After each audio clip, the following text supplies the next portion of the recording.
Hi guys, ayan at meron nga pala ditong bangka na pinalagyan sa akin ng pangalan ng lugar. Medyo magalaw lang guys pag lettering gawa ng nasa tubig na yung bangka. Shout out nga pala dyan kay Boss Ryan Sampiano Santiago at maraming salamat sa palaging pagtiwala. Nasira man din. Alawan ko yan.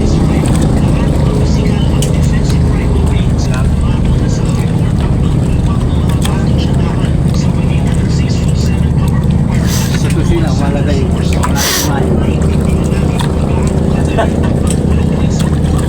Tapos doon sa sa may bandang na, lalagyan ng pangalan ni Kuya Mayo. Almario.